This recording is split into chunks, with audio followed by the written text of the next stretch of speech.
What it do? Snackers, Snackettes, and Snack X's. It's your boy Gage. I'm here with Jokes. Yo, You yo. are now tuned into Loading Snacks Weekly, where we get together once a week and we talk about things that are happening in pop culture. And today, man, we're gonna celebrate Jimmy Kimmel coming back. Coming back. You know what I'm saying? What up, Doctor Who? We're gonna talk a little bit about these crazy Xbox price hikes again. Talk a little bit about TGS and what our expectations are going into this weekend for Tokyo Game Show. We have a convention working this weekend. Yeah, so there's lots on the table. Before we do that, Jokes has a job to do. We'll get our link. LoadingSnacks.com is live. Feel free to go check that out. Outside of that, if you search Loading Snacks, you will find us.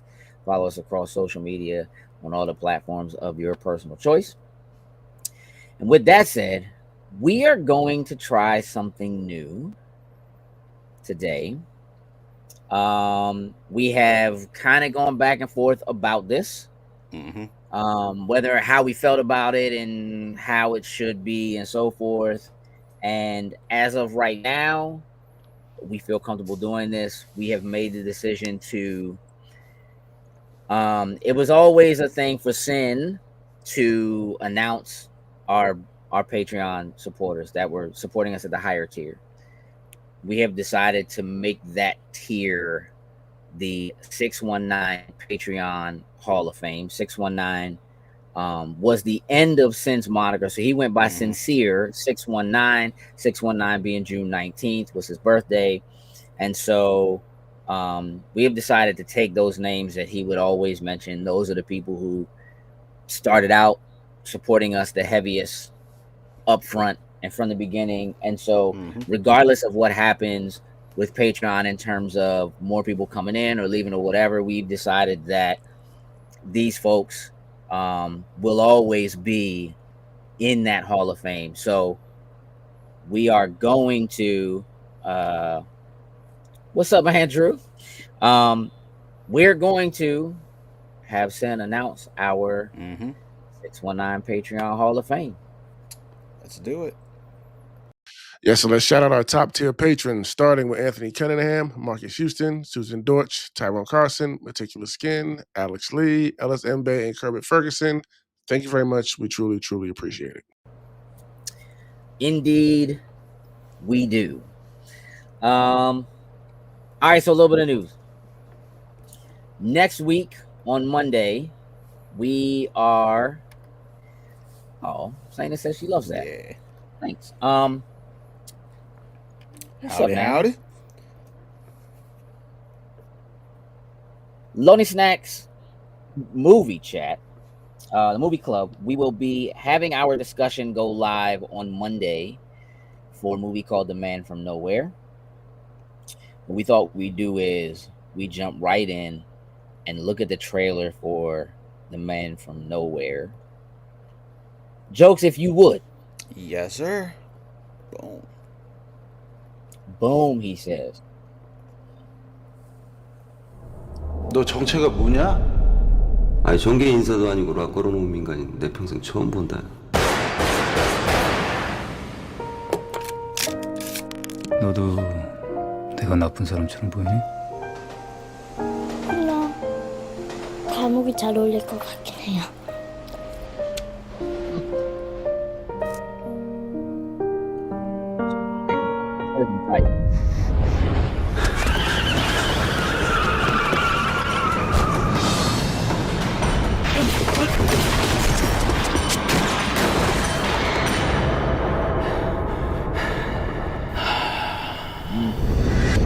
찾을 사람 있어.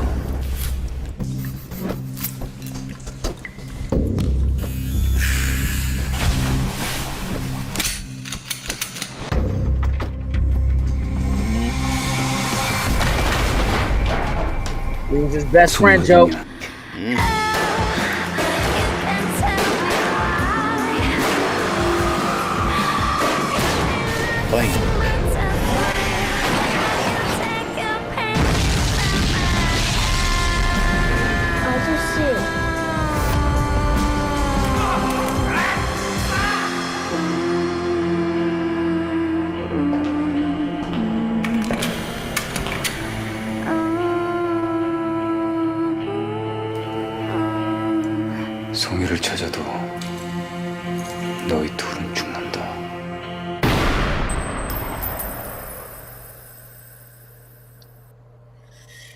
You ready, Jokes? I'm ready for that. You should be. I'm ready for that. So yeah, so we're gonna record our discussion this week.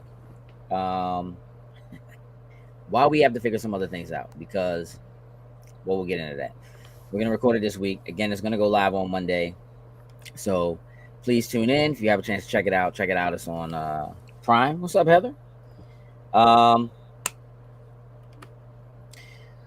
Jokes. Yo. You know, I was this close. That close? This close to canceling my Disney Plus, Hulu, and ESPN subscription. I hadn't yet, but I was in there. You know what I'm saying? It's in that screen, ready to hit that X. It's about to have to go. And you know, look, we don't have to get into all the politics here. What we do here's the thing. The only reason why I bring this up is because Jimmy Kimmel, his show was on ABC, which is owned by Disney. And we spend a lot of time talking about Disney's properties, if nothing else, on this show. And so when someone like Jimmy Kimmel has a show and that show gets removed from the air in the manner in which it did, and the people respond with, all right, well, that's enough of Disney then. We not, you know what I mean? Out the window. Y'all need my money. When we consider the Marvel, the Star Wars, the Disney, just like the ESPN, the Hulu, they own a lot of properties and they stand to lose a lot of money as long as people still realize that if they support these things, they are giving money back to folks who did something they don't like. And so it is an important thing to bring up, because here's the thing, Jokes. If I had to cancel my Disney Plus subscription, that would not have been enough. I would have had to say, can't go see that Spider-Man movie next year. Starts. They just wrapped, you know what I'm saying? Avengers Doomsday. Can't go do that, right? Can't watch Simpsons. Can't do King of the Hill. Can't watch Aliens. Can't do Predator. Can't all of that stuff. They have everything. So much. We might struggle to find some things to talk about on this show, right? Because again, I was this close to canceling, Jokes. What comes out tomorrow, Jokes? Woof. Marvel Zombies. I was gonna miss it.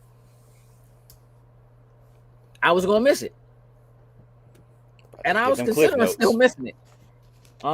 It kind of feels like it depends on how him coming back to TV tonight, how that actually really feels and the way it works. Yeah, you know, because there's still some things, you know what I'm saying, happening in that space. So Jimmy gets canceled. The freaking internet and the people have a Google spike in people just researching how to cancel their Disney Plus subscription. Jump through the roof. But not just that, bro. How to cancel their Disney everything. Vacations, like everything. We not with it. If you ain't with us, we ain't with you. And you know, look, it worked, I guess. I would say it did. You know what I'm saying? I would say it did, because with the money that they were talking about that Disney had lost just from where we were at currently right now, it was like sitting at like it was like $3 billion, I guess, overall. Like, if you, I guess collectively, if you add everything up to it, it was insane. So that was like, oh y'all, we gotta backtrack. But damage is you done. Also have to consider how much ESPN put a lot of money into getting UFC, which also Mm-hmm. means there's a lot of money in them getting WWE and being able to have those and show that stuff. And if you Speaking lose of. that, you know what I'm saying? Pepsi Man, what up? Good evening, gents. Did you touch on the DMV not being able to see Kimmel tonight? No, didn't touch on that. We haven't gotten there yet. Look, that's why I'm saying we're going to see. Yeah, that's a lot of money, right? We're gonna see how this goes. Because again, yeah, I'm gonna be honest, folks. My subscription is still up in the air. I feel you. You know, like anytime something like this happens, because of where we sit, anytime there's some version of politics that also crosses with art and artists and creatives, you end up having to tote this line between supporting the creatives, the people that we know have worked on shows like projects. The shows we're talking about. You know, like we have really good friends that work on shows for Disney, have worked on shows for Disney, worked on World of Wakanda, worked on X-Men 97. If we stop supporting the giant, how does that affect the people? You know what I'm saying, on the lower end? It's very similar to the conversation we had to have about Hogwarts Legacy when it came out. And people, you know, do you buy it? Do you not buy it? If you buy it, you're supporting this person who's making comments that are some of the worst comments personally that I feel like I've ever heard somebody make about any group of people, right? But then if you don't, you're also now not supporting people who also fit into that group, in that category, who worked on this game. Artists and writers and coders and musicians and all of the above, right? And so there's always kind of that line to tote. And that honestly is the only reason why I hadn't canceled right away, because it felt like snap judgment, that's the right thing to do, right? Yeah. That's just. But again, there's always kind of that, you kind of got to weigh it. And some of my favorite people work for those companies. Yeah. Right. And, you know, thereby end up suffering by proxy. And it just kind of feels, you know, a little tricky. So, you know, and they know how to play the game, right? So, all right, we canceled them. We see the drop off. What do we do? All right, let's bring them back. How do we help kind of massage? How do we change this up a little bit? How do we massage the issue? I know that trailer we didn't have ready yet. Let's drop that new. It's ready now. Grogu trailer. Let's go ahead and, you know what I mean? Let's just put that in front of people. So, because they did, we're gonna watch it. Let's watch it, Jokes. Let's watch it. It's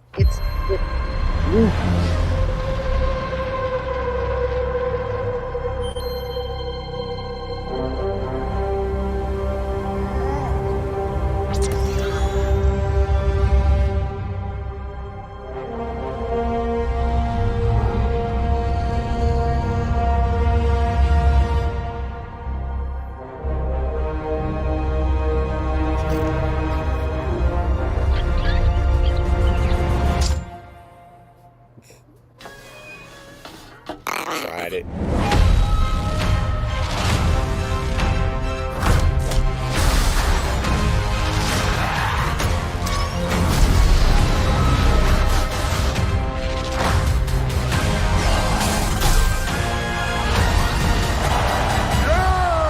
Impressive.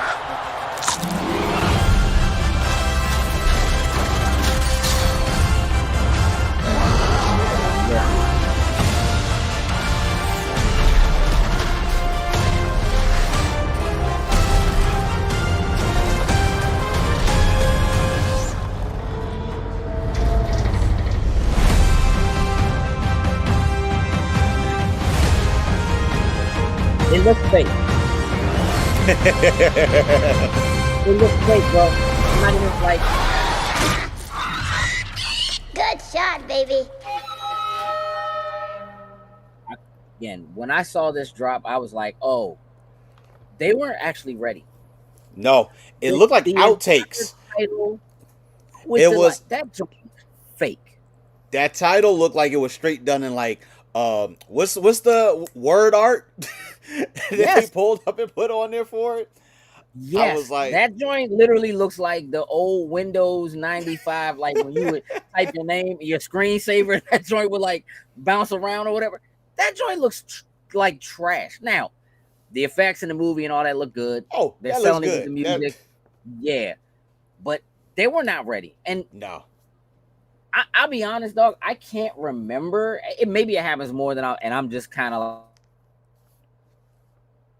like I'm just tacking on because it feels like a good time to attack them a little bit. But like, I can't remember the last time Disney released a trailer for a major movie that they were doing from a major franchise, a Star Wars, a Marvel, you know what I'm saying?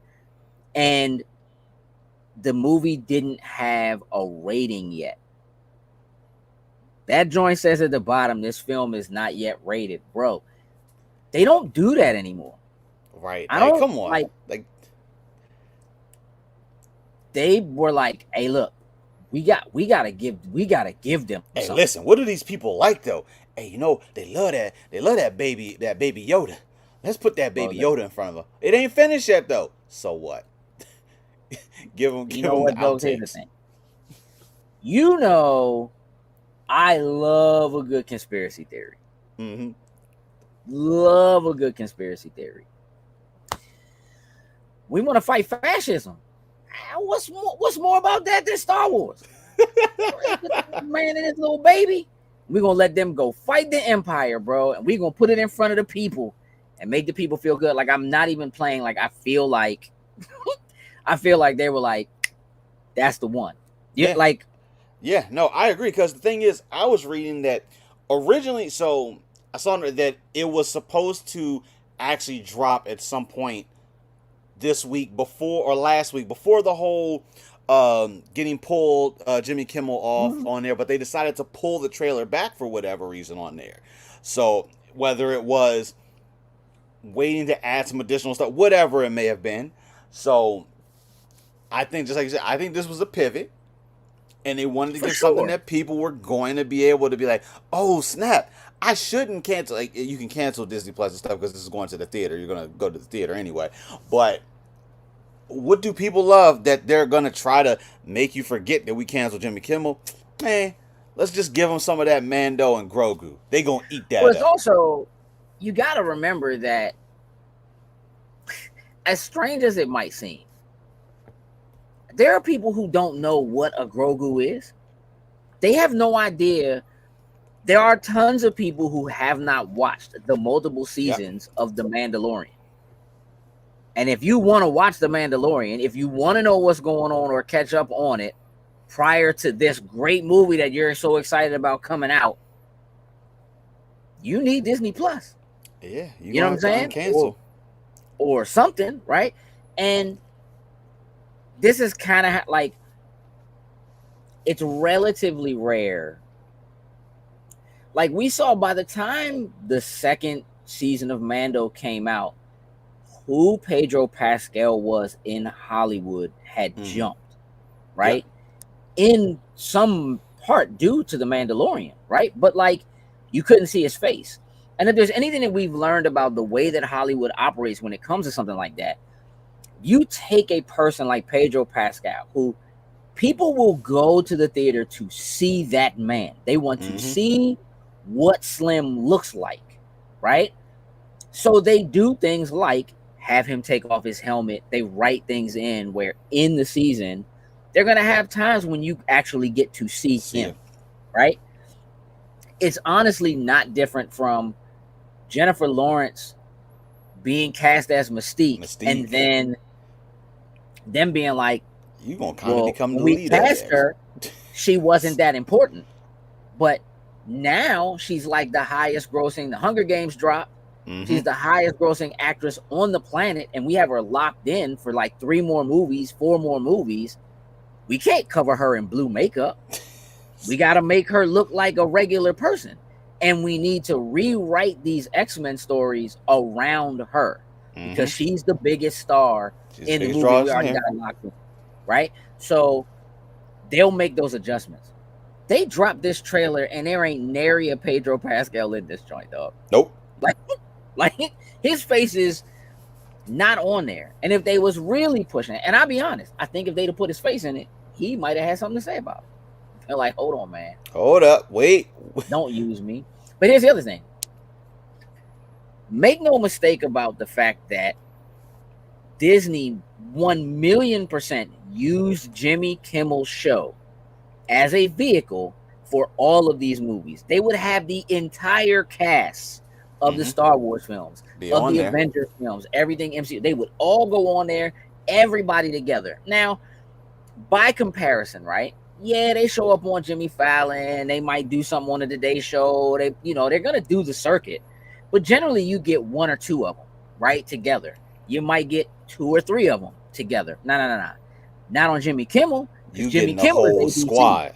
The entire cast is sitting here, and he's talking to like, what do they do with that vehicle? How much of an effect did that have on presenting these actors that are in these movies to a regular audience that might not really care about superheroes? True. Or about Star Wars, or you know what I mean, but might be like, all right, he's in it. Oh, he was funny. Oh, she's hot. I'll go. You know what I mean? Like those things, they matter and they have an effect on it. And so you essentially canceled your vehicle for that delivery method, which doesn't make a whole lot of sense. It means you have to put someone or something else in that place. And I can tell you that if they had done that, no one was going to accept it. It would have been like trying to replace Chadwick Boseman in Black Panther. Nobody was going to accept it. You would have had backlash, and then you're definitely getting cancellation. So, look, we're going to see how it plays out, right? Because again, I'm still on the line. I'm not, you know what I mean? I'm not going to hold you. I got plenty of subscription services, and there's so much to watch. So much to watch. And then, of course, on top of all that, they decided to go ahead and announce they were raising prices. So it's like... Of course. So for all those that ended up canceling, it's like you're going to end up probably coming back. I don't think that kicks in until like the beginning of October. But it's like... It's at the end of October. It's like the third week of October. It's like October 21st.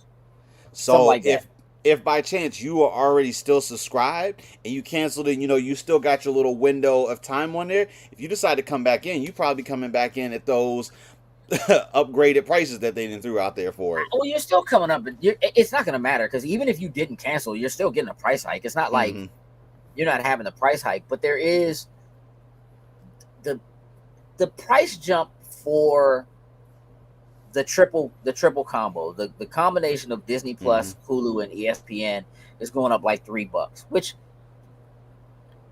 doesn't sound significant, but in the grand scheme of things, it's a relatively significant jump altogether. But you're basically talking about $1 per each one of the apps, if you really think about it, right? But that means it's going from $22 to $25, right? Which is a significant amount of money every month with the way that things are going up in price across this country anyway, across the board. So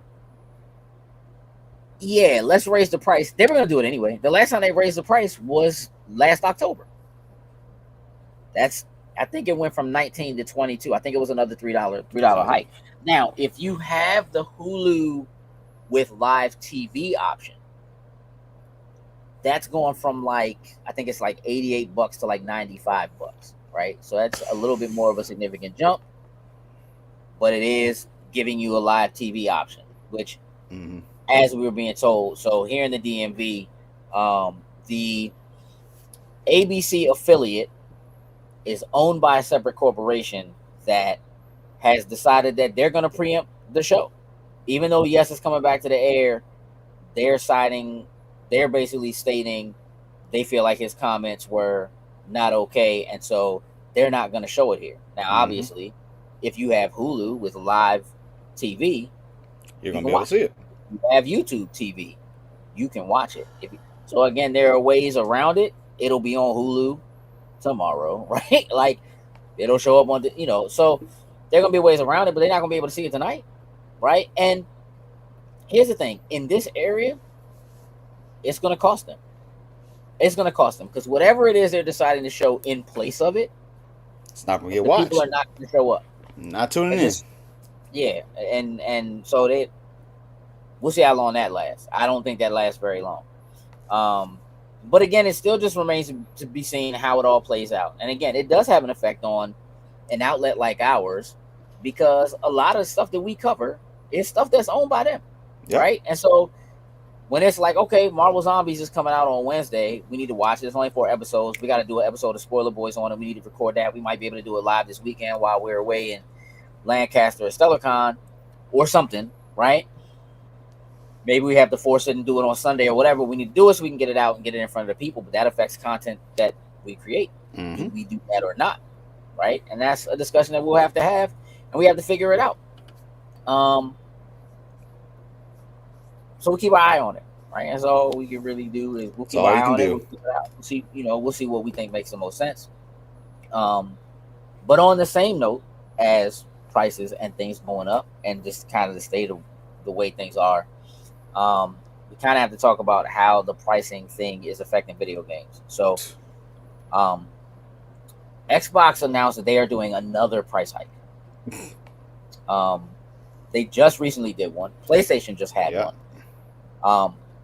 And the prices go into effect October 3rd. Okay. So on average, most of the consoles they have are going up about $20, which again also doesn't seem too. It doesn't sound like a big number, right?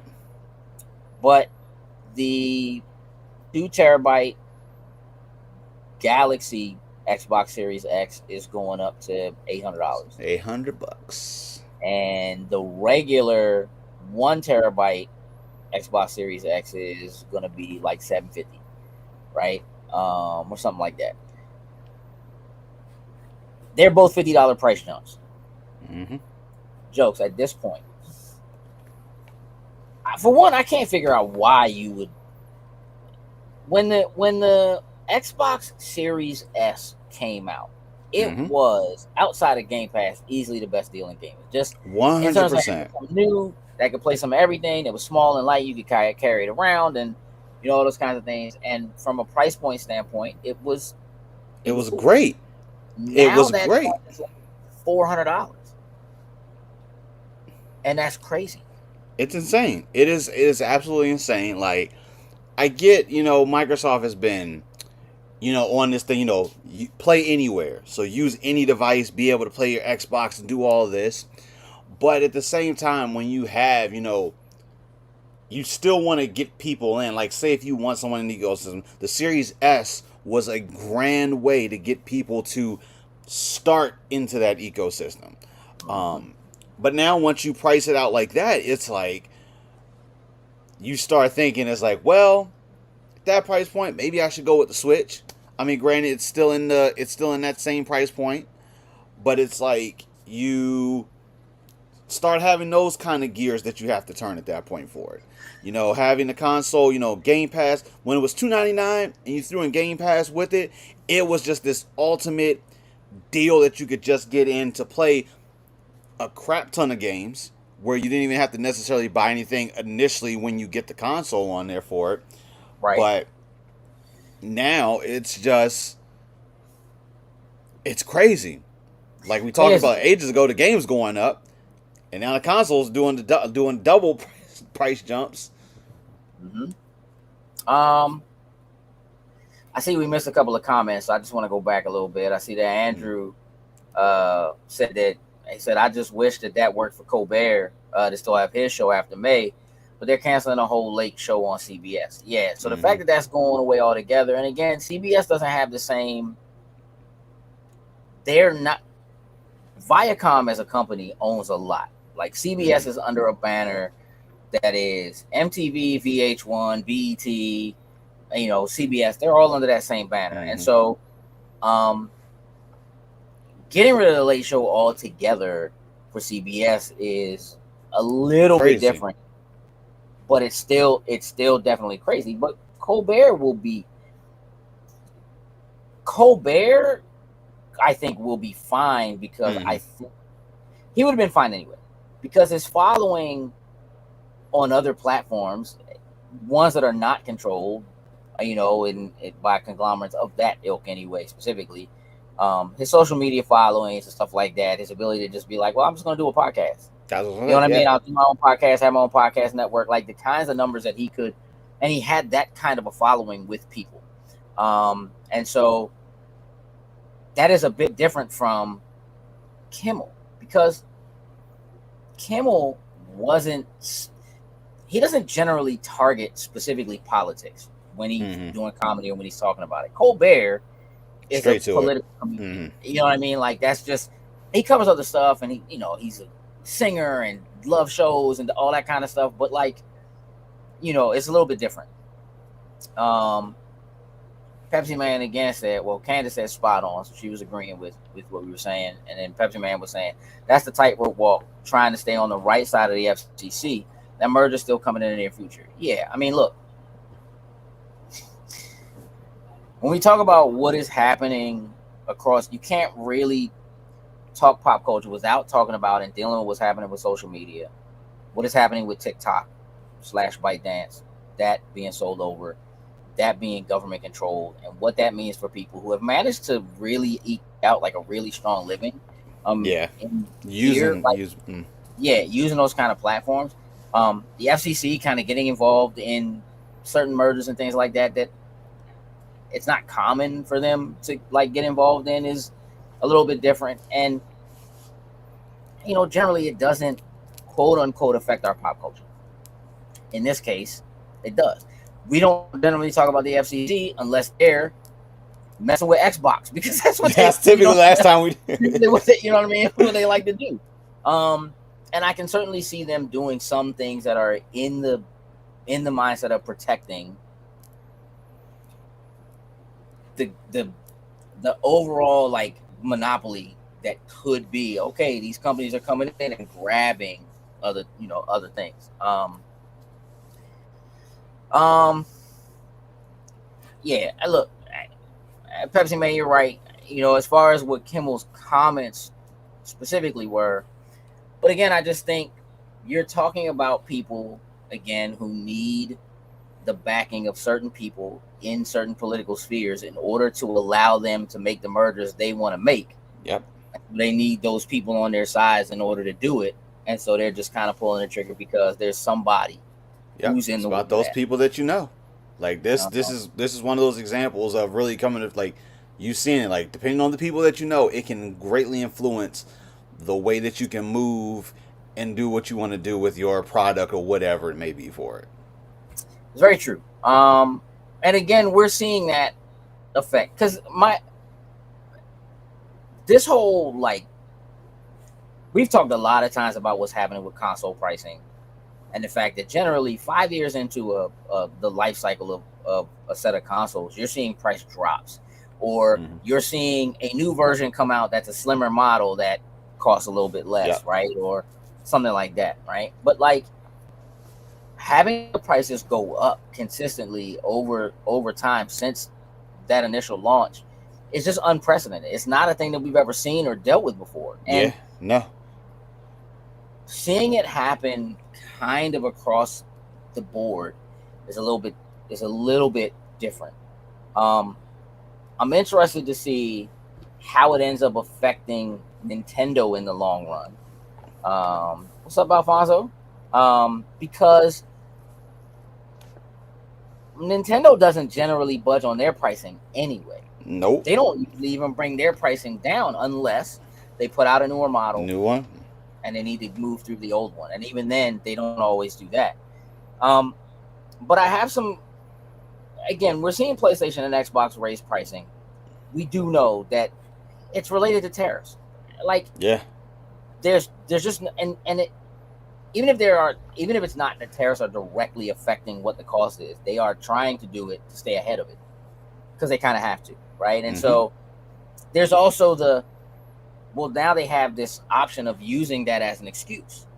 But as everyone gets kind of squeezed for money and prices for everything goes up, who your target audience probably changes, and how you speak to those audiences changes. So right now, I think that Xbox is probably in one of the best positions in terms of what they have been doing, because they were already losing the console war, right? Mm-hmm. Like that was over, right? They're not selling as many units as PlayStation. PlayStation's beat them as far as that's concerned, hand over fist. But they have long time said our business model isn't really based in the hardware. Our business model is based in the software and getting people in our ecosystem. And so them doing the work to get their ecosystem everywhere, essentially having Xbox and the OS mimic what they have done with Windows, and Windows is everywhere, right? And other people build the hardware. Like Microsoft don't make computers. Nope. They got a tablet.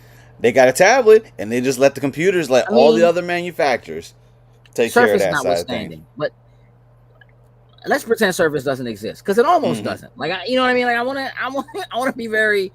I'm a fan of Surface, but like, let's be real as far as like the numbers are concerned. Like, they're not. Surface, in my opinion, only exists for Microsoft as an answer in some manner to the control/quality story that exists within Apple. That's the only reason why that exists at all. Andrew said, I haven't seen prices like this since the 3DO days. Oh, you're right. 3DO, Jaguar, Neo Geo, like those joints were again insanely priced, and games were like Neo Geo games were like $200. Ooh, for a single title, but they were literally the exact arcade joints. Like, it wasn't like, it was different, but nobody was doing that. So here's the thing. If you're Microsoft and you're already not selling consoles, I kind of feel like, what difference does it make? Like, are you actually still manufacturing a bunch of new consoles? Like, if you slow down your manufacturing and you sell what's there at the lower price point, right? CD was up there too. It was, but Sega CD was an add-on.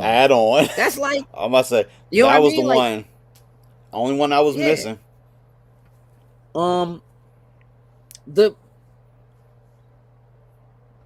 There's a part of me that believes they are probably raising prices. I'm wondering whether or not Microsoft is seeing a bump in sales when they do an announcement like this and they give you a date. So like when PlayStation did it, they basically announced it, and then it was like the next day the prices went up. Prices going up. Microsoft announced like a few days ago, hey, prices are going up. The change is going to take place October 3rd. And mind you, it's only in the US. They are not raising prices everywhere else, which is another one of those kind of telltale signs that it's more or less about things that are happening specifically here in the US, right? But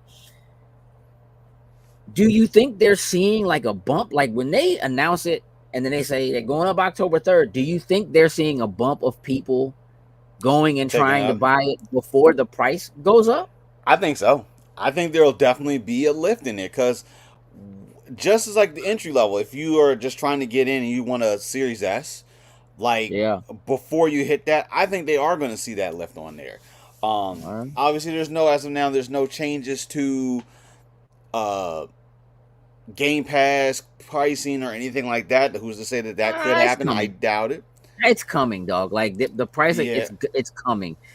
Andrew said N64 and PS1 combined cost less than some of those consoles, and you're right. Back then, it was you could do both of those.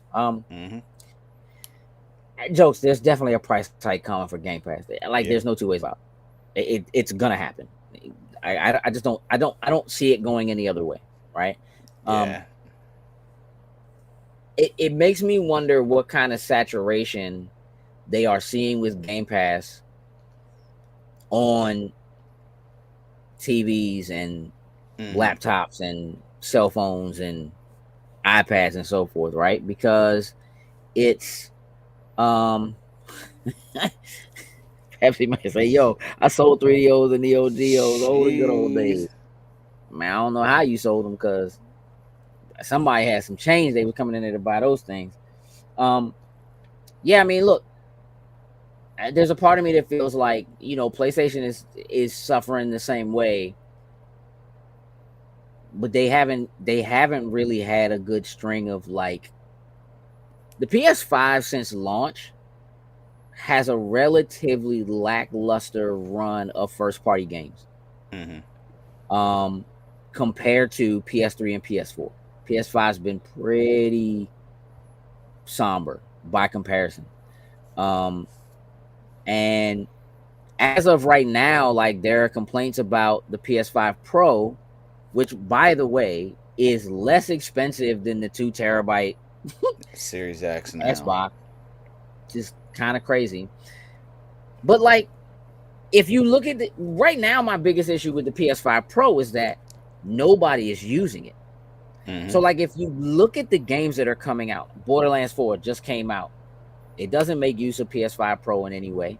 Other than, like, it's quote unquote a more powerful console, so it should quote unquote things will run smoother and things on there, yeah. But like, there are people complaining that, like, there are games that, like, Digital Foundry is like, a matter of fact, their review for the new Silent Hill F, they were like, if you're running that joint on a PS5 Pro, you need to go in and turn off the PSSR, the thing that's supposed to upscale it and make it look better. It's actually causing issues. Like, you might as well turn it off. And because no developers seem to actually be building for the PS5 Pro, right? If anything, they may be building for high-end PCs, but it's different. It's not the same thing. Different architecture you got to do. It's because Sony is using essentially a proprietary version of the same kind of thing that's an upscaler. They have to code for it. Like, they have to do that work, and they're not. So if you look at games that have released since the PS5 Pro came out, right? We questioned it when they first announced it. Like, all right, well, what games are coming, right? And so even then we were like, I'm sure Grand Theft Auto 6 is going to be the game to have on PS5 Pro. But, bruh, by the time Grand Theft Auto 6 comes out, a PS5 Pro is going to be $1,000. $1,000. I'm just saying.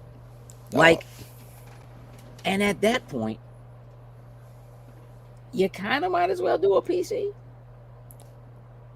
Custom build that you can do for $1,000 is not a bad. It's not a bad place to be with a custom build. It's not bad. It's not bad. But you know, it's just the way that this is having an effect on the games industry.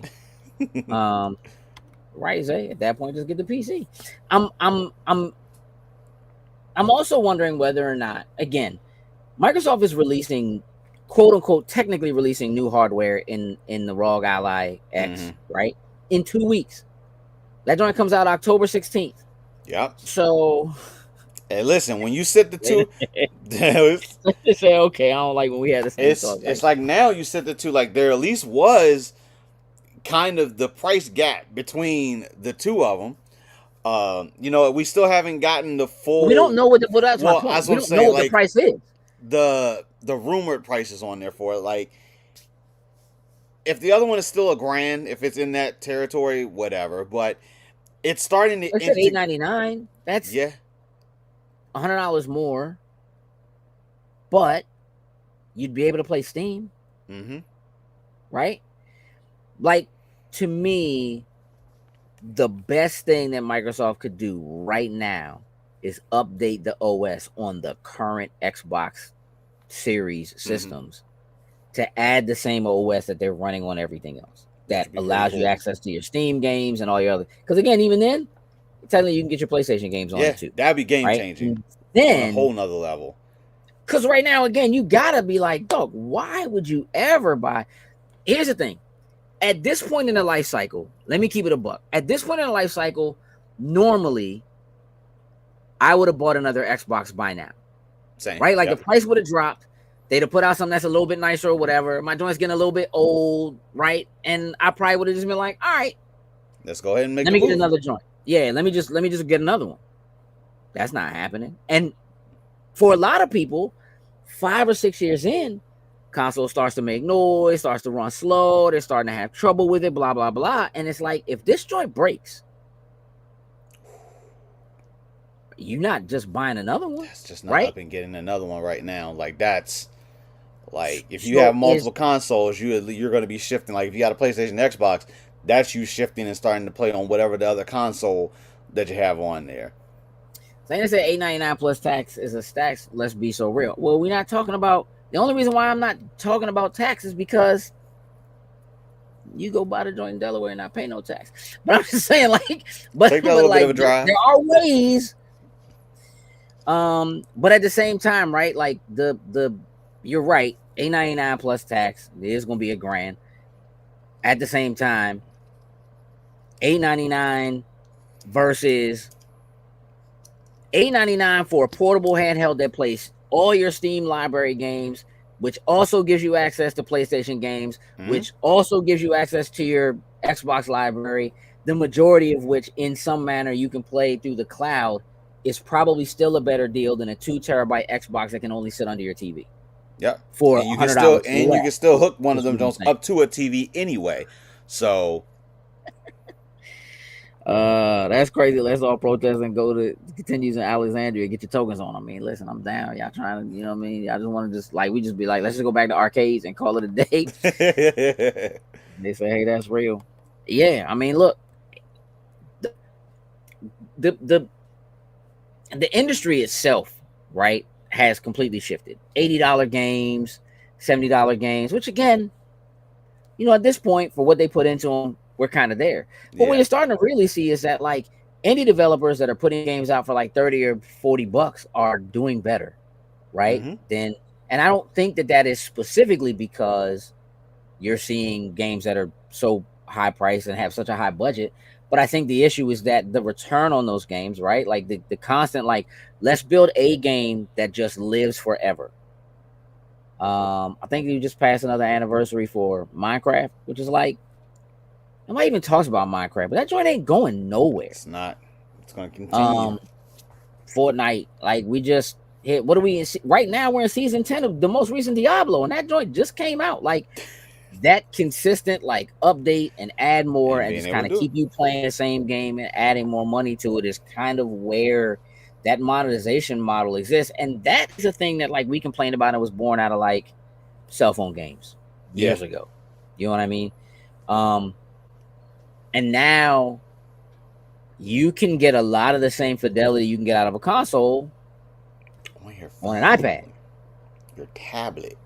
You know what I'm saying? Like, you can play the most recent Resident Evil game on an iPad, and yeah, you got to pay the same price for it, but you can.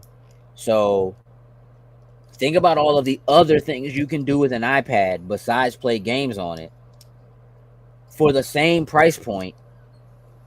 Why would you buy a console that only sits under your TV? So it just makes me wonder, like, all right, if the ROG Ally has an output that can connect to a TV, you basically have a console.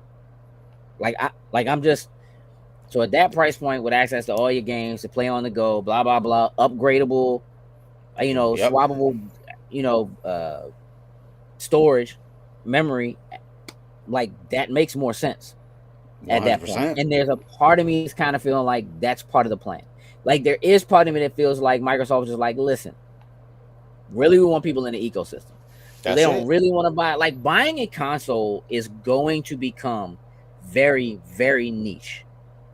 It's not, and to be honest with you, it kind of already is. Because the reality of it is, most video games that are played on a cell phone. There are billions of people playing games on the portable device anyway. And it's been like that for the better part of a decade and a half, possibly longer than that. And Microsoft has been trying to get into that space for a long time. Nintendo tried to get into that space and compete with that space. That's why there was a separate tablet for the Wii U, right? Like, that's why they did the Mario Run game. Some of their most successful stuff is on cell phones. Like, it's just, if you compare the kind of money you get from like a Call of Duty, we talk about it being the biggest console game every year, except for last year where Hogwarts Legacy beat it. But outside of that, every year since Call of Duty's come out, it's been the number one joint, right? Since Call of Duty 2. But that's just on console. For as many billions of dollars as Call of Duty makes every year, it don't do Candy Crush numbers. Crazy enough to say that, but it don't do Clash of Clans numbers. It don't even come close. It doesn't even come close, right? So the majority of people are already playing on something that's handheld. So if you can move a library of games that you don't typically get on a handheld to a handheld device, just so you can do it wherever, it's kind of what it is. Pepsi Man is asking, do you see the new administration's dark shadow darkening the landscape of video gaming if something comes out that makes them clutch their pearls? Here's the thing. Video games have always been in political headlights. There's always been something, like, whether it was Mortal Kombat or GTA was up there for a good while. So sure, right? Like, I think in some manner that kind of stuff is always in the headlights. Like, when they sign off on things like America's Army, which is a first-person shooter, but it is really designed as a recruitment tool. It is designed and coded by people in the Army to recruit people into the Army. That's what it is, right? They're making simulators and doing all that kind of stuff. Like, they've been doing it for a long time. So, like, is something going to happen? Yes. When is it going to happen? Probably next March when GTA 6 comes out. I'm just going to keep it a buck. Because GTA does not know how to keep their mouth shut in terms of making commentary on the things that are happening in the world around them. And so I can almost guarantee you that the delay that people think happened for GTA because they wanted to update something or whatever, I can almost guarantee you it has something to do with something they have in that game that was going to cause an issue. Yep. And somebody at Take-Two was like, hey, we gotta take that out. You work around it. Yes. Cause there's no difference. Andrew said, I heard Labo is coming back. I don't think that's true. I don't think so. Like, they're doing some other stuff, but more than likely what that is a response. People are talking about Labo specifically because we didn't talk about the Nintendo Direct. But when they did the Nintendo Direct last week, one of the things they showed off was they were adding Virtual Boy games into Nintendo Online. And in order to play those Virtual Boy games, they actually they made a $99 plastic Virtual Boy peripheral that stands and looks just like the old original Virtual Boy that you can open up and drop your Switch 2 into, or your regular Switch, and hold it up to your face and watch it. But on the flip side of that, they are also doing a version of it that is like a $25 piece of cardboard that has lenses in it. You can just put it in and you can use that, and it says Virtual Boy on it. And so when they showed that, people were like, oh, it's like Labo. It's just cardboard with the lenses in it. That's I really think that's where that's coming from. That was such a flop. I don't think Nintendo will even try to make that be a thing again. Cuddy said, always a political issue no matter what side. What comic just got canceled and recalled after a first issue? Red Hood, wasn't it? Yeah, I think it was Red Hood. I'm pretty sure it was Red Hood. Red Hood. Yeah. Yeah, they canceled it, recalled, and I was like, man, if you got your hands on that. That is a collector's item right there. That's it. Bag and board that and put that in safekeeping. And call it a day, bro. Take it to Comic-Con and get that joint signed, and then send it off to CGC, because that thing gonna be worth. I mean, here's the thing: it might not be worth anything, bro, and I'll tell you why. Because depends on what they do with all of the ones that they recall and they throw back. Like, they just gonna throw them in the trash. They're gonna end up in the landfill. They're gonna be like, what happens to those? They might be tons of them out there, so maybe it doesn't end up being a big deal. But can't call it. I'd still bag and board it if I had it. Yeah, I mean, look. I don't have us getting away from any of this again in the sphere that we live in, right? Like it's just there's we're no longer in a place. For a long time we were kind of able to avoid having conversations on this show that really kind of directly where we were talking about this stuff directly, but you kind of can't avoid it anymore because it all directly correlates to one another. Yeah, 100%. So we'll see more of it. Now on that note, again, like these are still businesses and they still have to try to put stuff in front of you and make some things happen. And so I think that the strategy that Microsoft has by being like, well, our consoles are $900, but you can just play on a tablet. You can play on the phone you already have. You can play on the TV that's already in your living room. You can play. You know what I mean? It's like tons of other I'm ways doing to do Game Pass and can play games, and it can be the games that you already own. It can be the game, like them doing that work and really working on backwards compatibility as like a main thing for them. I think is putting them ahead of the curve. And it's probably going to end up being really good for them. But we'll see, right? We'll see what they have to announce. TGS is this weekend. Technically, Tokyo Game Show starts like Thursday. Microsoft announced like a couple weeks ago they were going to be there. They're doing a live stream. That live stream is on Thursday. Today, and this was rumored last week, but today, PlayStation announced that they're doing a state of play tomorrow, 5 p.m. They said it's going to be about 35 minutes. It's going to have some new reveals. And some stuff you've already seen. They're gonna allow us to see like 5 minutes of gameplay of Soros, which will be cool to see. But it is Tokyo Game Show, and PlayStation, Sony is a Japanese company. This is the place that you're gonna have something whatever big thing you're gonna do is the place to do it for it. Do you have expectations, jokes? Like, is there something that you're thinking you're gonna see that? I think at this stage in the game, I think Wolverine probably should have something. Like, I feel like we're probably still Is Tokyo Game Show the right place for that though?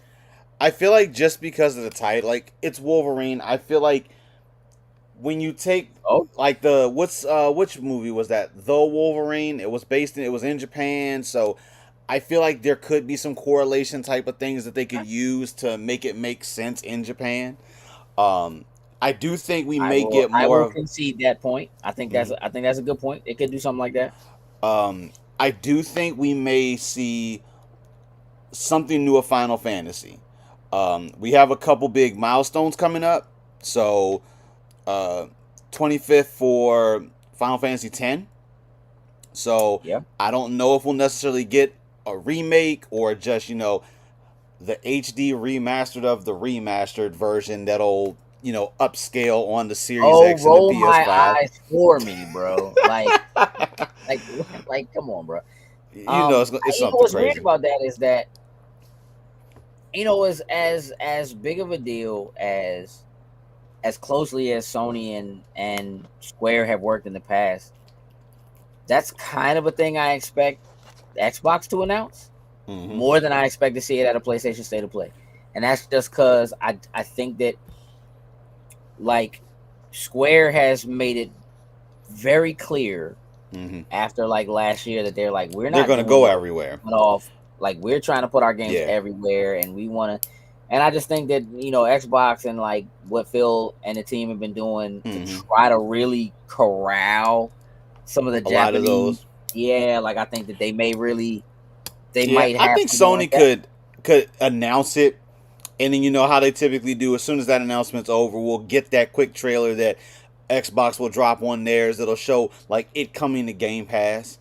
Like, I feel like that's going to be the big combative thing that they'll do. Like, PlayStation will just say you're going to be able to buy it.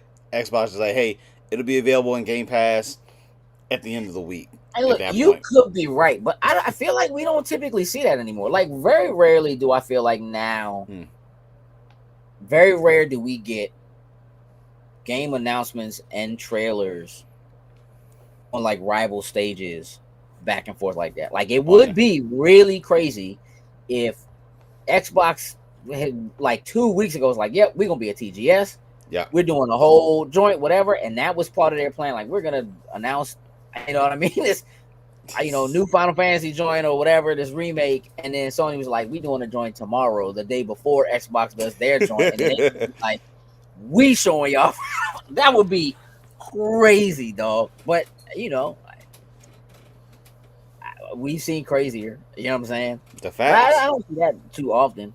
All right, so there was a new Death Stranding trailer that came out today, like an animated joint, which is interesting. I do think there's a chance we see Wolverine. The only reason why I'm feeling like we might not see it is just like, here's the thing. It's a state of play and it's happening before TGS, which makes it feel like it should be a more Japanese-based state of play. However, they're not announcing it, quote unquote, as part of TGS. They're not saying they're going to have a presence at TGS. They're not. So it could just be a regular state of play that they're just using the energy of TGS being a thing and just using the opportunity to step in front of Xbox and do a joint the day before them. Like, they really could just be like, well, we weren't going to do one. But you know what? Xbox coming up. Let us go ahead and just throw this up there right before they come out. I mean, listen.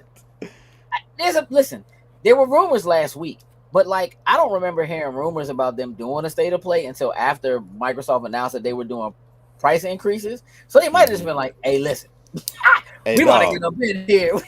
Hey, listen, they gonna come out. Hey, listen, after they did like the whole like give the game to your friend to be able to borrow it, but hey, listen, right now for that high tier gaming, we kind of got that better price point that's coming out here for it. Right.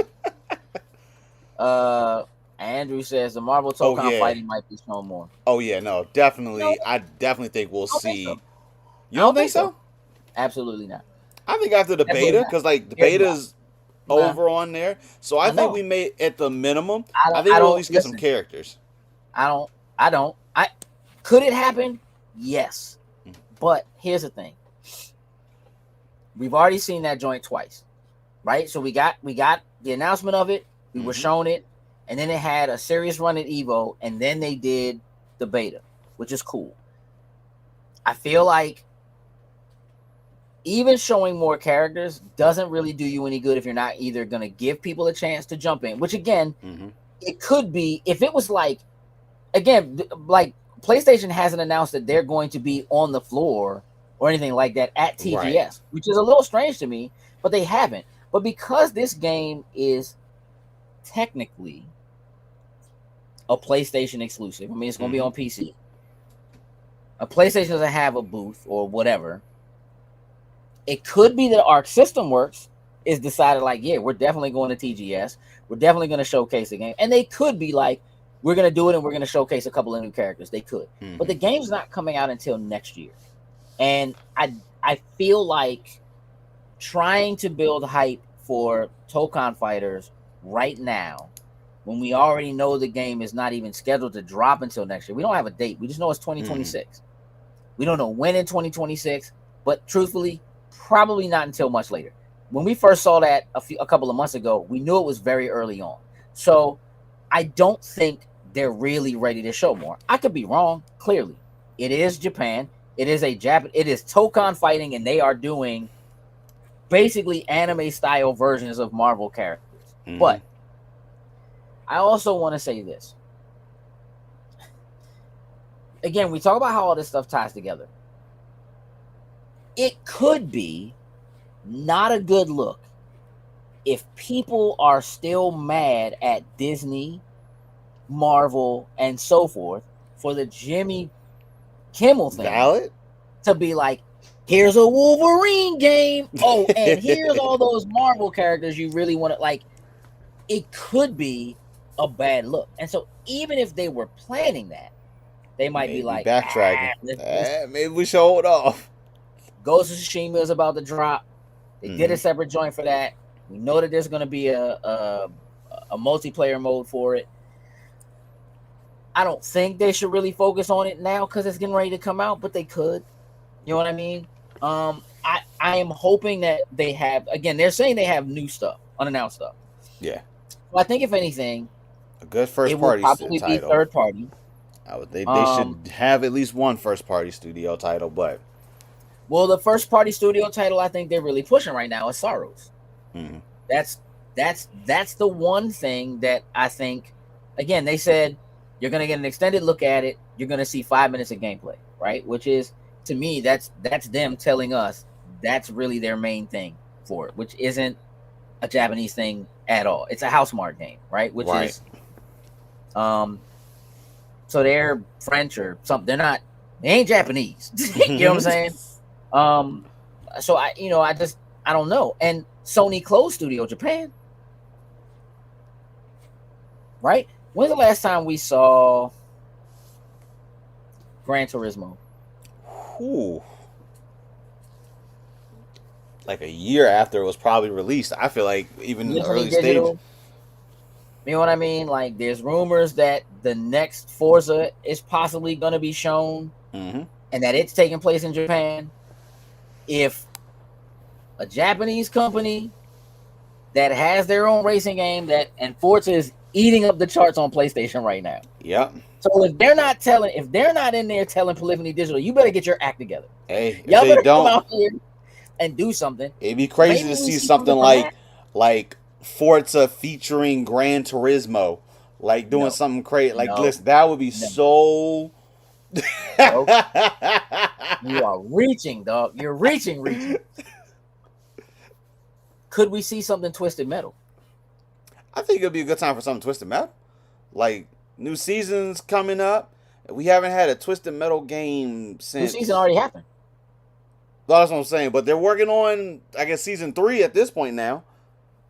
We haven't had a Twisted Metal game in a long time. And if they announce a Twisted Metal game, I think it might go over well. Cuddy said Jimmy's back tonight. SAG went hard. At least the actors did, if not officially SAG. Nah, they did. And you're right. I'm saying you can't have a Wolverine game without the voice actors. I mean, you can, but you shouldn't. It shouldn't. Right? And Marvel and Disney and Tokon Fighters is also Disney. And so, like, if I'm Sony and I'm in Japan, I'm leaning on Square. I'm leaning on what's the name that makes the Yakuza games. I might lean on Sega a little bit, but they've been really laying in bed more heavily with Xbox recently. So it depends, man. I mean, we can see any number of things. I would be very surprised if we see Wolverine, though. I think it's time. Yeah. However, I don't think Tokyo Game Show is the place for it. I think Game Awards is the place for it. So I don't think we see Wolverine until December. That's where I think. Tokyo Game Show is not Gamescom. It's not the same. So could there be some announcements? Yes. Generally, they tend to be a little bit more Japanese focused, which makes sense.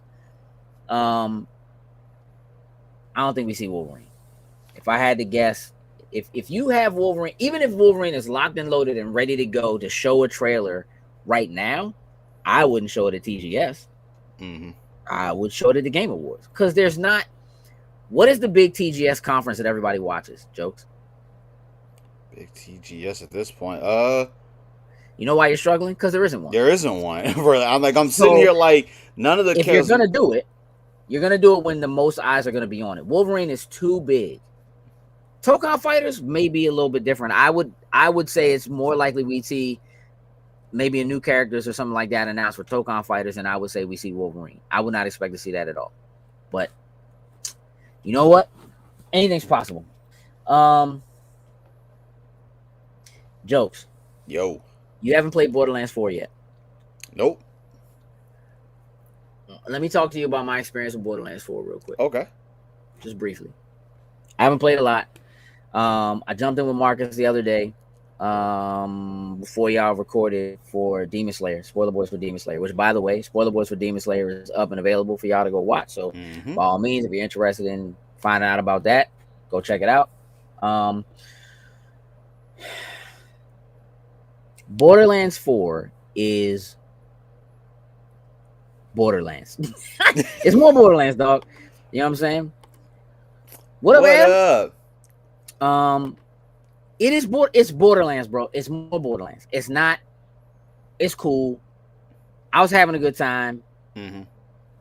It doesn't have me by the reins like I gotta have more Borderlands. Gotta play more Borderlands. I'm on the crack though. Like I'm Marcus is sending me joints. I'm like, all right, I gotta get these shift keys. I need these gold. Like, what's up? You know what I mean? Like, I'm in there, but I'm all right. I'd be perfectly fine if I ain't have no Borderlands to play. You know why? Because I've been playing Shinobi, dog. And that joint has me in an official chokehold. I'm talking about tighten my tie up on this beautiful Tie Tuesday. That Shinobi joint is crack, bruh. It's crack. It feels so good to play that game. And I'm fighting with myself about what upgrades I should get. I can't wait to kick somebody in the face with that move right there. But I should probably get more health first. But you know what? I'm not. I'm gonna just use this kick and I'm gonna make my way through it. It is crack. It is like, it's the perfect pacing. It's the perfect speed. Okay. The combat feels great. The combos feel great. The leveling system, again, because you're choosing what your upgrades are like spot on. And Shinobi Game Pass? Or is that just a normal? No, it's not in Game Pass. No, and I'm cool with it. Like, it was, wasn't, I think it's $30, something like that. Yeah, that's not bad.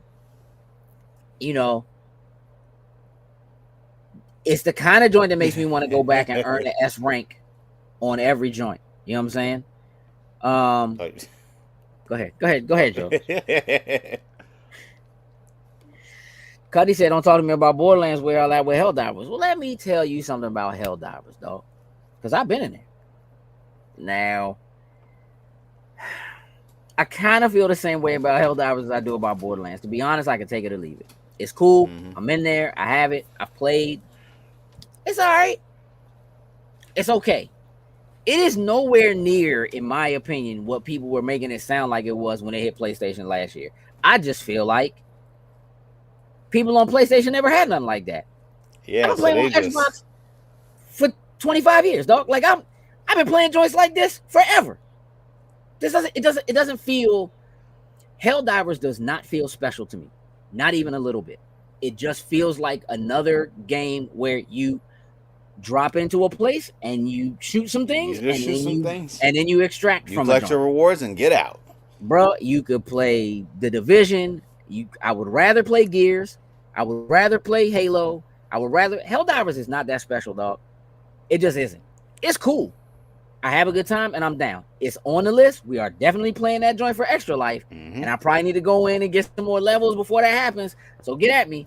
Things have been a little bit busy, Cuddy. So, you know what I'm saying? Hey, Jokes, listen, this is what I need you to do. I need you to either decide you're going to be on comments or not be on comments, so we don't keep hitting the comments at the same time. Right. I'm just saying, Andrew got another comment in there, and I'm just trying to, like, I'll hit it if you got some time. Andrew said anything is better than the movie. I'll be honest, Andrew. I don't know. I don't know if Borderlands 4 is better than the movie. The movie wasn't great. And I'm only saying that based on what the reviews were, because I didn't see it, because I didn't want to see it either. I just didn't have the drive to see it. Like, I feel like the cast kind of turned me off. Like, as much as they were like, these are like top tier people that are in Hollywood, I was just like, this just doesn't feel or seem right for Borderlands. Nope. You know why? Because there's no part of Borderlands that should feel like Jumanji to me. And like that cast was pure Jumanji. Like like they were going to me for the same kind of energy as what Jumanji is. And I know that Borderlands has very crass / toilety, tongue-in-cheek humor. And that was like the big deal when the first one came out. Yeah. And when the second one came out, it was arguably better. By the third one, it was like, And then Tiny Tina's Wonderlands, I was just like, I mean, it's cool. I like the idea. I love the character, but I could take it or leave it. And this joint, I feel the same way. I could take it or leave it. Like, you have new abilities, but they're really just the old abilities dressed up in new skins. Mm-hmm. You know what I'm saying? The characters are basically the same characters. You're not really getting anything new with it. It is just rehashed story / character. I was going to ask you, does the story does it like a continuing type of thing, or is this just like a whole new story that they're just hashing. I mean, the world is interconnected, but like you don't need to have played the other Borderlands for it to matter. Like Claptrap is still there. Who cares? Sort of. There are characters and stuff that there are basically characters that are just like characters that aren't in it. So yeah, I mean, basically it feels like you're playing the old games just with new character models over top of the same voice actors or something like that. Like it doesn't feel, and again, like you got a big dude, you got, like you have the same character types and more or less the same abilities. Character I'm using, I really like, and I think there's something to it. But what up, Lightning? And again, I'm down. I will play the joint. It's cool. I guess this is how I feel about it. There's no real reason to play Borderlands 4 unless you are playing with other people and you are intending to just have a good time with other people, talking trash and running around and shooting things. You know what I mean? Like there's nothing about Borderlands itself other than getting in together and playing. You know what I'm saying? And so as a looter shooter, doing that and getting loot and kind of dropping stuff for each other and kind of upgrading and getting kind of sillier weapons and that kind of thing, like that's part of it. And so it's cool. You got some interesting guns that do some interesting things. There are some interesting abilities that do some interesting things. But it doesn't feel really like anything you haven't done already if you've played any of the other Borderlands games. And so,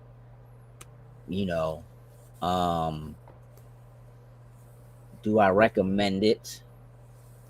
Not necessarily. To be honest, if you already have Borderlands 2 or Borderlands 3 and it's still accessible to you, you could just go back and boot those and run that.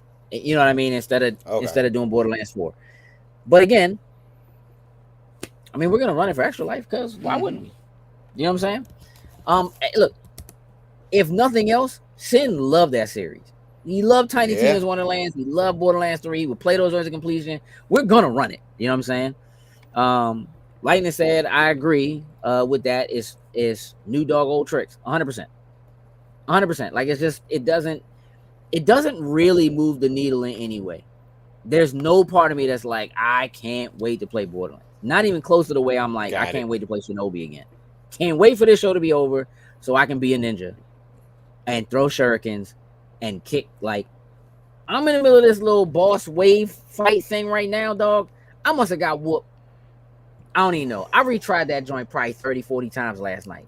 Jeez. I know I'm getting close, dog. I know I'm getting close.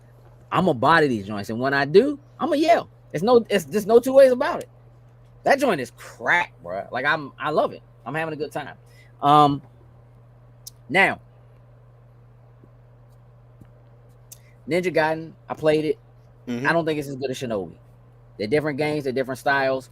That joint they're both punishing, but like Ninja Gaiden's a different kind of punishing. It's cool. Got it. But I also can't play them at the same time. I started playing Hollow Knight. I can't. Like it just trying to play those games that are so similar in terms of being like a Metroidvania. The controls, you start getting ones mixed up with the others, and I started playing the Rogue Prince of Persia. I can't do all of them joints at the same time, so I was just like, well, Shinobi's better than all of these, so that's the one I'm running with, and I'll get back to those at some point, maybe eventually. On that note, I have a high expectation. I had a high expectation that we might see some stuff from Kojima because it's TGS, right? So Xbox dropped the trailer today. We need to watch this new OD trailer. OD. Zane, if you're still in the chat, I meant to send this to you earlier. This joint looks like a problem.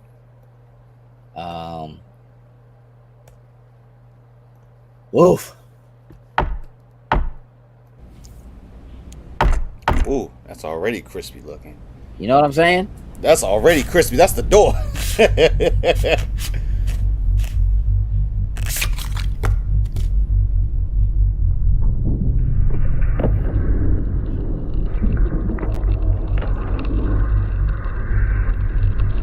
Bro. I didn't know this joint.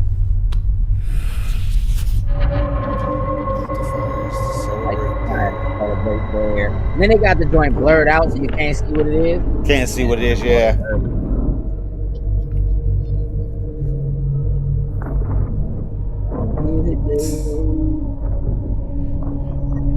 And blank. Sinister Richard. Hey, it looks good. Like, For sure. Just visually got some good. PT vibes. Yeah.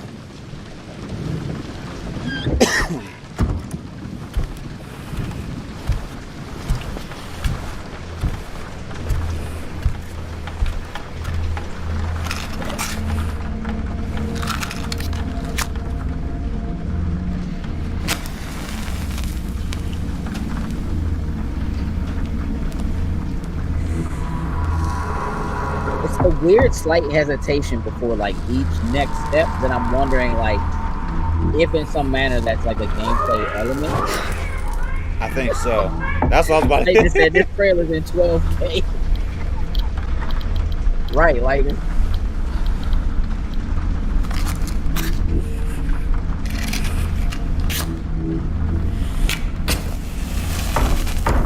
yeah, now we're oh wait, what?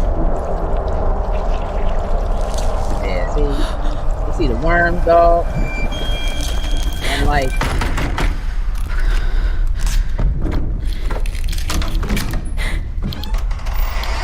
nah, dog, because the door just opened. Oh, hey, the eye. Oh, yeah.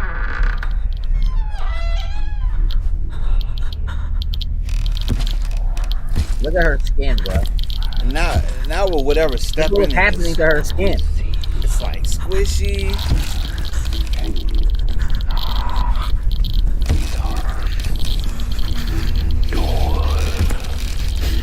Yeah. Ooh. Well.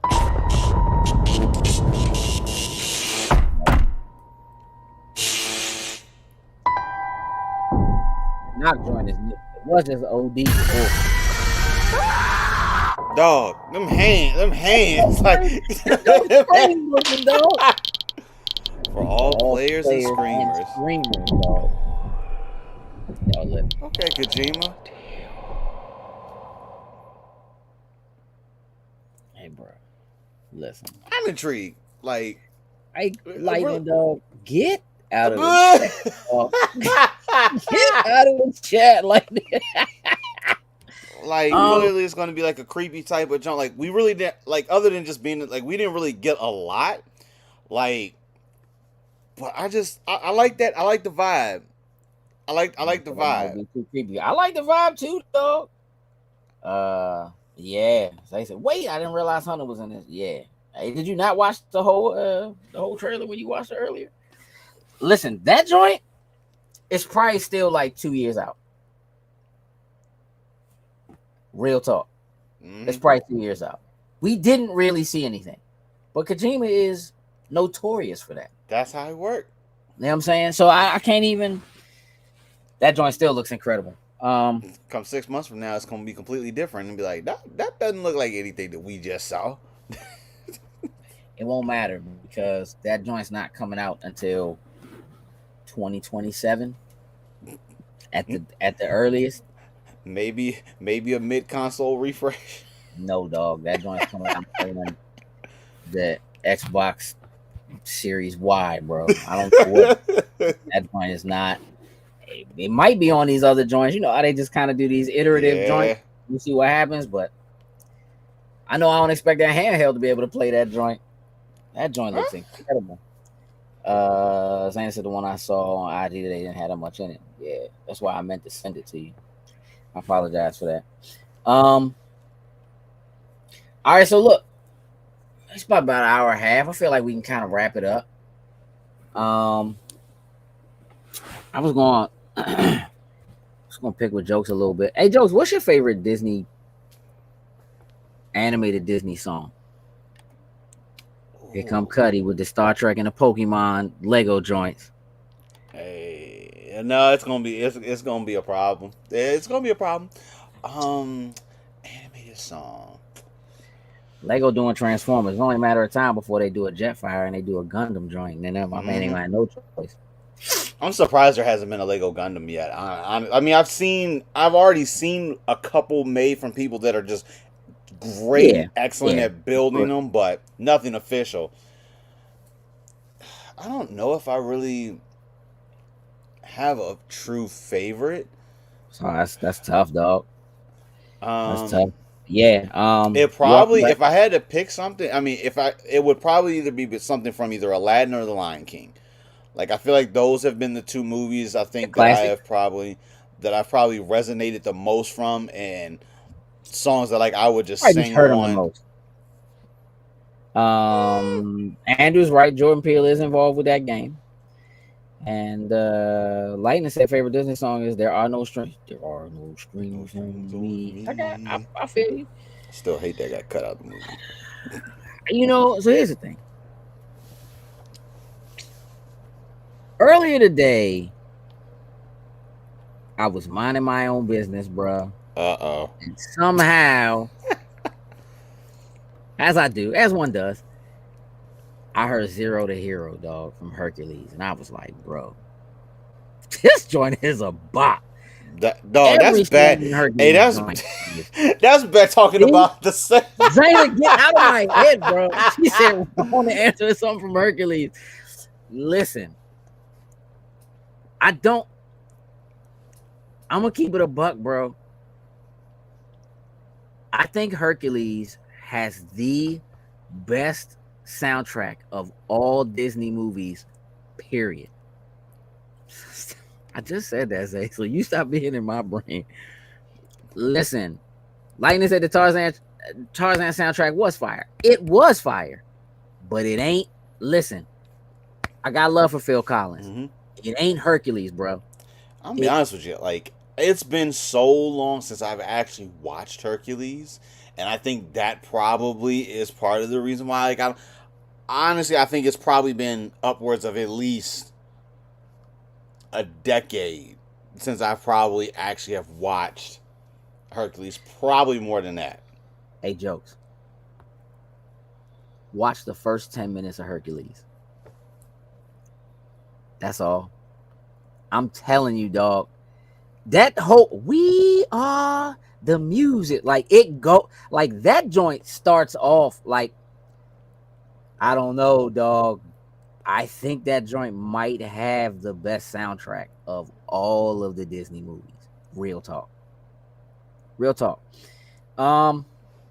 You know what? I think we need to do a top 10 joint. Ooh.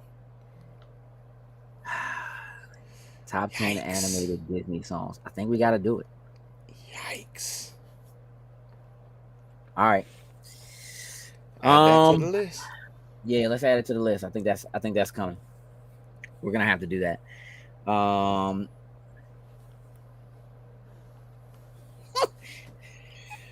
Cuddy said, "George, you ain't gotta watch a movie. My kids keep a Disney music channel on." I mean, that's real. But here's the thing. As incredible as those songs are, outside of the songs are better within the movie context. Mm-hmm. All musicals, the songs are better within the movie context. Like the context in which the story is being told. The thing that makes those songs so special is that they are a plot point. They are a piece of moving the story forward. And that's what makes the songs and musicals so good, because they're telling you the story. They're giving you background story. They're filling in the blanks. They're, you know what I mean? And so, like, yeah, you can just go and listen to them, but it's not the same. It's not the same as watching them in the movie and then going and listening to them later, because then you're listening to them within the context of how they move the story forward, and you can't really picture or hear those songs. It's the same thing that music videos did for regular music. Like, when you would watch a music video that was just some people jumping around and dancing, even if you enjoyed that song, it wasn't the same as if you were watching a music video and there was a story being told in the At the video same time, yeah. because you felt like the song was telling a story. Like it's the same kind of thing. So like the first 10 minutes jokes, and I can almost guarantee you won't be able to stop. Oh, probably With not. that I don't know, dog. We're gonna have to have that. Y'all know Batman Day happened a few days ago. It was over the weekend, right, jokes? Yep. Batman Day. This past Saturday. Here's what that means. Hold on. What Andrew say? Yeah. Oh yeah, he said kind of like a comedian. Some of his expressions tell the jokes better instead of listening to a comedian. 100%. Like the difference between listening to stand up on like just listen to the audio versus seeing it can be very different. Yeah. That's exactly right, Lightning. Batman Day, trash. I cannot. I don't know, Lightning. I don't know. Hold on, dog. I don't know. I can't let this day go by without some Batman slander. I have to have some. So I'm with this. Here's the thing. I want to take a moment to express some of my beef with Batman. Again, people think I hate Batman. I don't hate Batman. I hate the way the stories are written around Batman. I hate that they can't decide what he can and can't do. Yeah, and I hate that they won't admit that Batman has powers. Bro, stop saying Batman doesn't have powers. Stop leaning on the fact that he's just a regular guy. He's not. That wallet he got give him powers. It don't have nothing to do with his wallet. It don't even matter. It doesn't. Like his wallet is not his superpowers, bro. Because they even technically took that away from him in Absolute Batman. Because he's just a construction worker and has a garbage truck for a Batmobile, right? Chris Lightning said he got one power, privilege. No, dog. Listen, he's a ninja. Ninjas have powers, bro. Like. You can't master all the martial arts, be the smartest man in the room without having a genius level intellect, be the only person that's smart enough to figure out all of the Riddler's riddles. The Riddler exists just to try to get Batman. That's it. Can't do it. I just want to have a riddle Batman can't solve. Can't do it. Can't do it. Nobody else can solve the Riddler's riddles except Batman. But he's not a genius. He outsmarts the smartest people in the entire Justice League. He got better ideas than them. He got better plans than them. It doesn't make any sense. You know what I'm saying? He out-questions the question. But nobody out-questions the question. So, like, I just want them to make a decision. Choose a power set. Call it a day. Can we please? Like, I am right now asking for all of you who are tuned in right now to sign the petition stating that DC needs to put Batman on the metahuman spectrum. Like he's autistic. Chris Lightning said he can't stop Joker. He could stop Joker if he just killed him. He just chooses not to. But you know why he can't kill him? Because as smart as he is, as brilliant as he is, even though he's the only person that can solve the Riddler's riddles, he doesn't know there's 3 Jokers. And with every opportunity in the world and all the money in the world, my man sits in the Mobius chair and gets the power of a god. And what does he do? Nope. Who's the Joker? That's the question you ask. Then you find out there's 3. Now you feel stupid because you're like, wait a minute. Hold on. You are the smartest dude, the world's greatest detective. You outsmart the smartest people, and the quarter hour's been happening in your city, under right? Your house, your whole life. Come on, dog. Get this dude. Get him out of here, man. Stop making him simultaneously the greatest and the worst. You got to make a decision. Right. He's so smart. He's stupid. Like I can't. The way they write him, just make a decision, bro. Put together an actual, here's the Batman Bible. Here's what he can do. Here's what he can't do. I don't even think that'll work. Stick to it. It won't work. But it won't work because they will bend everything in that book. It's not that I hate Batman. I hate the way they write Batman. I hate it because they write him with the whole idea in mind that he's special because he's not special. The thing that makes him so special is the fact that he's just a regular dude. When they asked, I'll never forget when they which movie was that? I think that was that War, or I forget, when Lantern asked him, he was like, "Are you just a regular dude in a costume?" And he just turned and looked at him with that smile on his face. Dog, after he pickpocketed the Bama's Green Lantern ring right off of his finger. Stop playing with me, dog. In Justice League Dark, is it Justice League Dark? Yeah. What's the name? The ghost dude took over his body and mentally he just pushed his Bama out. He pushed him out. Dog. You can't be possessed. Get out of here, dog. Stop it, dog. Lightning said he fell out of sewer, seen bats and lost his damn mind. I mean, yes. His mind was already gone at that point, though. You know what I'm saying? Like that was a. I just want them to make a decision. Here's what he can do. Here's what he can't do. He is arguably the best fighter, even though he's not the best fighter, because Black Canary should be able to whoop him. But this Bama can whoop all the Ninja Turtles. If you don't get out of here, dog, there's no world in which you would be like, oh yeah, Black Canary shit whoop all the Ninja Turtles. She ain't no ninja.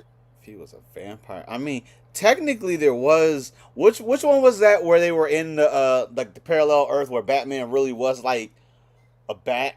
It doesn't matter because that makes him not a regular man. So what I'm asking you all to do is sign the petition saying that DC needs to just admit Slim has powers. And then just give him a power set.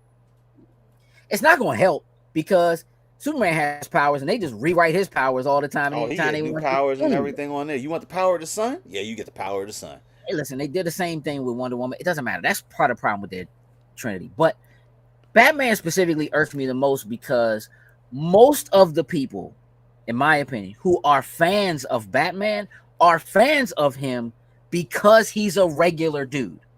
Out there with the superheroes doing what the superheroes do. No, dog. Batman has been lying to you. Listen. This dude is so special that they took his DNA, they made a clone of him, Terry McGinnis, Batman Beyond, because they had to have another Batman. Because there's nobody else. He has powers, dog. Again, you don't want to make him a full metahuman. I'm with it. Put him on the autism spectrum. Make him on the metahuman spectrum. He's so close. You know what I'm saying? That he's right there. Heather said, I got some big feelings about Batman. I do. I have. Because it bothers me that people like him so much because he's a regular dude. And then he'll do something. I'm like, there's nothing regular about that. How did he master all these martial arts by the time he was like 19? You understand what I'm saying? Still had time to study to become smart while still. And he doesn't have an eidetic memory. He doesn't have a photographic memory. He doesn't he's not. No. I mean, No. Chris said, crazy thing, he wasn't smart enough to beat Injustice Superman. I mean, and here's the thing. He could have. He didn't want to kill him. Yeah, that's what I was saying. If he killed him, it would have been over. That's all. Like, enough time. But I want some rules. Like, I just feel like there aren't any rules. And that's the part that bothers me, I feel like, the most. What Andrew say? Andrew said they just announced Tombstone in a brand new day, played by the same guy who voiced him in Spider-Verse. So, I'm actually cool with it. Yeah, I mean, I saw that Tom Holland got hurt, had a head injury or something, and so they had to stop filming or something like that, or put filming on pause. Look, I think that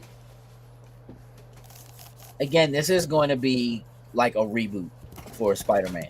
Yeah, brand new day, basically takes whatever you knew about him, throws it all out the window. Again, remember, everybody forgot about him, so so this is like literally fresh, kind of slate. From the very beginning, it makes it it makes sense. And I'm telling you now, if you didn't watch the animated, well, maybe you cancel your Disney Plus. But if you didn't cancel your Disney Plus, go back and watch.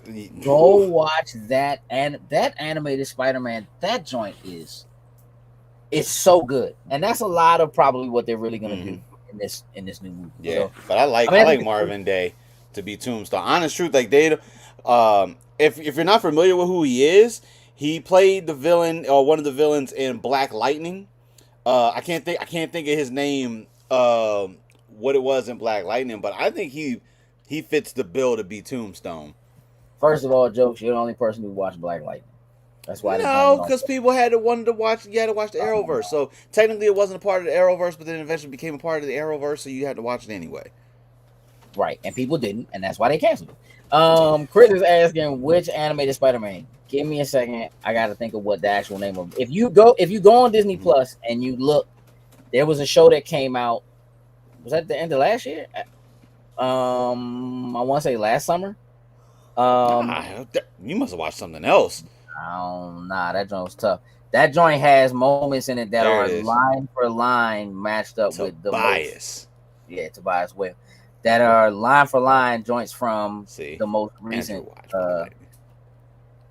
recent Spider-Man movies. It's that joint's solid. It's a solid story that like folds in on itself. Like he is the reason why he ends up becoming Spider-Man. That joint's tough. And then again at the end, when I'm about to spoil it, at the end, in like the last like 6 seconds of the final episode, when the Watcher shows up, I was like, oh, we just MCU then. Let's go. Yeah, we got another Spider. Black Lightning was super bad. Yeah, well, look, Chris Lightning as a black man who has lightning powers. You tell me why all the black superheroes got lightning powers. Yeah, Heather, that's right. Friendly Neighborhood Spider-Man. It was really good. Jokes. We have a convention this weekend, correct? Yes, we do. We'll be at StellarCon in Lancaster, Pennsylvania this Saturday. If by any chance you're gonna be there, come holler at us. There's the convention ends at like 5 or 6. But then there is an after party, which I believe starts at like 8. We'll be on stage co-hosting with Cannondale X, doing the cosplay contest. The kids cosplay contest is first. Adult cosplay contest is at the end. And we'll be doing panels during that time period. There's going to be a Baldur's Gate 3 panel.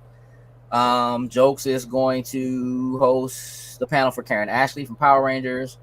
It'll be a good time. Like we're going to have a good time, as we always do when we do a convention like this and hook up with the folks at StellarCon. So by all means, if you know people that are in that area, tell them to shoot up, get tickets, or if you're free Saturday and you want to take a little drive and come hang out for a little bit, by all means do that. What could he say? You were talking about music in the anime and Spider-Man went hard. I would agree. It definitely did. I mean, it's not Hercules who put the Gladiator on. But yeah, so that's what we're doing this weekend. Again, Monday, our newest discussion for The Man from Nowhere will go live for Loading Snacks Movie Club. Just keep your eyes on that. I appreciate y'all's patience with that. That was supposed to be our movie last month, but again, you all are well aware of the circumstances of what last month was, so we had to push things back. So yeah, it would be great if you guys tune into that once that goes live.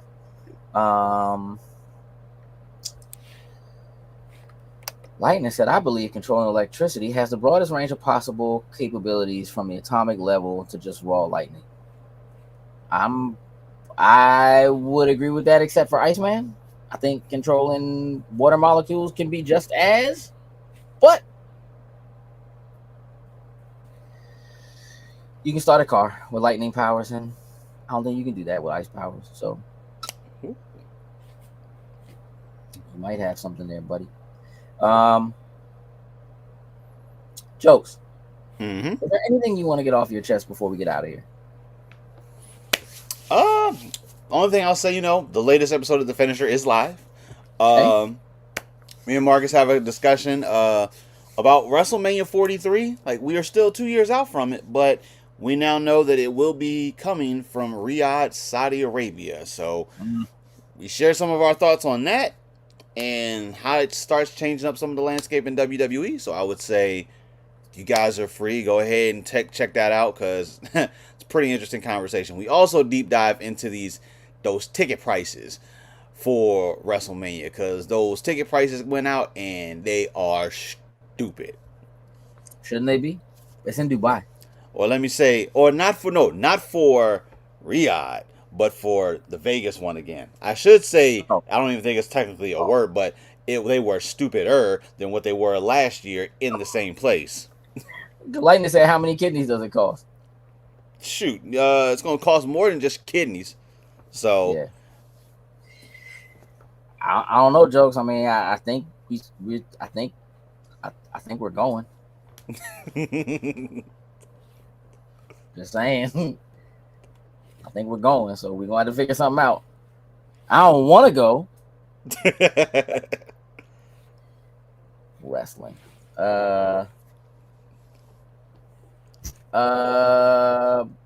Listen, again, the most recent Spoiler Boys is up. It is a combination Spoiler Boys / anime chat duo conversation about the most recent Demon Slayer movie that hit theaters. Again, I recommend you check that out if you are at all interested in Demon Slayer or things of the anime type. You should look at it. We're still kind of figuring some things out about anime chat and how that's going to work from recording to recording. But again, we'll keep you posted on what that's going to be and what it's going to look like. We do have some other things that we're still working on. There is a new season of Beats and Beatdowns that's coming. Kay showed us some early stuff that he's working on. So there's some cool things that are coming for that. One of the things I would like for you all to do, if you have ideas or thoughts for things that you would like to see, if you're not familiar, Beats and Beatdowns is basically where Kay will take like either scenes from a fighting game, like actual fights that people are doing versus fighting games in a fighting game, or like fight scenes from a movie or something like that, and kind of remix the music over them, so you get a new beat to go with that beat down. So Beats and Beatdowns is something that he's been doing for a couple of years now. There are a lot of episodes, so you can go back and check out what already exists, but there's more coming, just so that y'all are aware. We're still working on that kind of stuff. So now's the time where I thank all of y'all for hanging out with us this evening. Again, as always, it is always a pleasure to have y'all with us here on these evenings, live in the chat, hanging out. Not just for those of you who drop comments, but for those of you who are just lurking or only pop in to say hi and don't comment any other way. We do appreciate that you're here. It really does mean the world to us. Thank you for hanging out with us and being here. Jokes. Tell the people what I need them to hear. Remember, y'all, just because you have a well thought out plan doesn't make it a good idea. With that, we're out. Toodles and lose.